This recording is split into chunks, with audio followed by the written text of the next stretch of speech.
السلام علیکم۔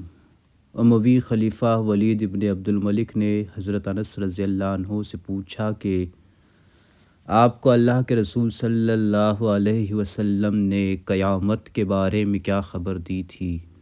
حضرت انس رضی اللہ عنہ نے فرمایا کہ انہوں نے اللہ کے رسول صلی اللہ علیہ وسلم کا یہ ارشاد سنا تھا کہ آپ صلی اللہ علیہ وسلم اور قیامت اس طرح ہیں۔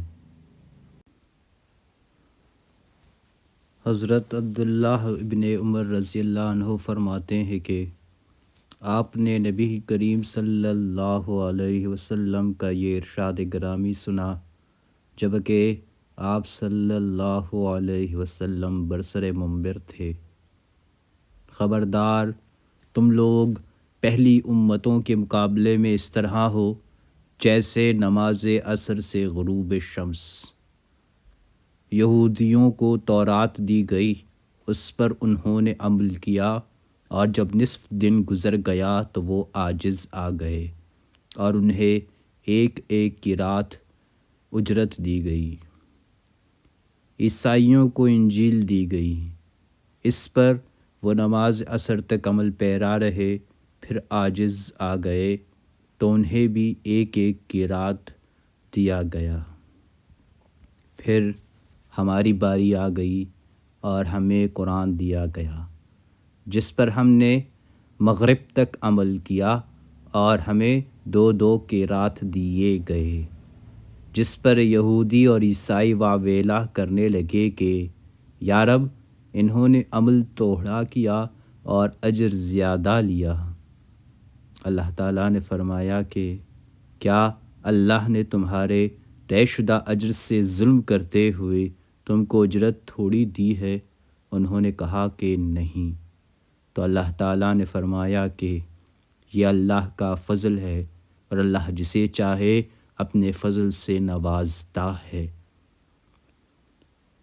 ایک اور روایت میں ہے کہ تمہاری عمر پہلی امتوں کے مقابلے میں اس قدر ہے جس قدر عصر سے غروب شمس تک کی مدت ہے۔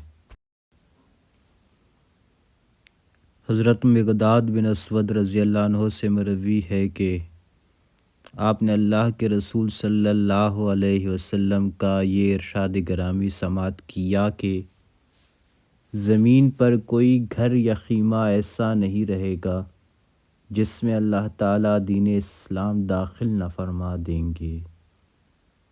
عزت والے کی عزت کے ساتھ یا ذلت والے کے ہاں ذلت کے ساتھ، یا تو اللہ تعالیٰ ان لوگوں کو اس طرح عزت دیں گے کہ انہیں اہل اسلام میں سے کر دیں گے، یا انہیں ذلیل کر دیں گے کہ وہ اسلام کے لیے ذمی اور محکوم بن جائیں گے۔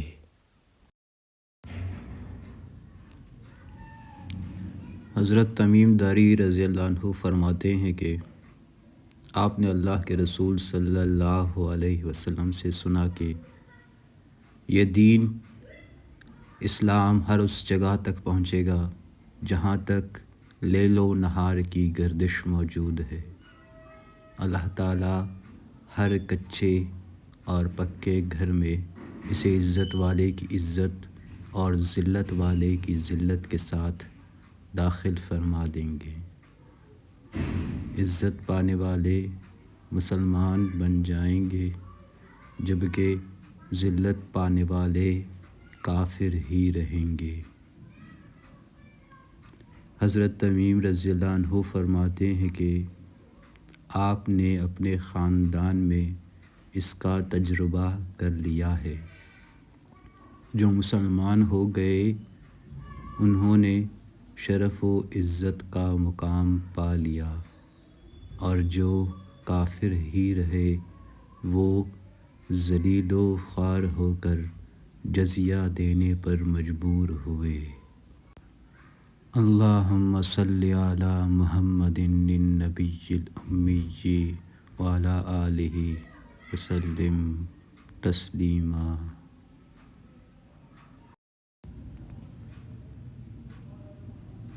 سیدنا محمد صلی اللہ علیہ وسلم کے ساتھ امت مسلمہ کا ظہور ہو چکا۔ امت مسلمہ کا ظہور قیامت کی ایک نشانی ہے۔ دنیا کی عمر کا بڑا حصہ بیت چکا ہے اور عمر کا تھوڑا حصہ باقی ہے، اور یہ محض ادنیٰ سا اشارہ ہے، قطعی بات نہیں۔ امت مسلمہ یہود و نصاریٰ کے بعد آخری اسلامی ملت ہے۔ یہود و نصاریٰ کے مقابلے میں امت مسلمہ کو وقت قلیل مگر اجر کثیر سے نوازا گیا۔ ساری روئے زمین پر دین اسلام کا غالب ہونا قیامت کی ایک نشانی ہے، جس کا وقوع لامحالہ ضروری ہے، اس لیے کہ رب تعالیٰ کا اپنے بندوں سے وعدہ ہے کہ اللہ تعالیٰ تم میں سے ان لوگوں کے لیے جو ایمان لائے ہیں اور نیک عمل کیے ہیں، یہ وعدہ فرما چکا ہے کہ انہیں ضرور زمین میں خلافت عطا فرمائے گا، جیسے ان لوگوں کو خلافت عطا فرمائی تھی جو ان سے پہلے تھے، اور یقیناً ان کے لیے اس دین کو مضبوطی کے ساتھ محکم کر کے جما دے گا، جسے ان کے لیے وہ پسند فرما چکا ہے، اور ان کے اس خوف و خطرے کو امن و امان سے بدل دے گا۔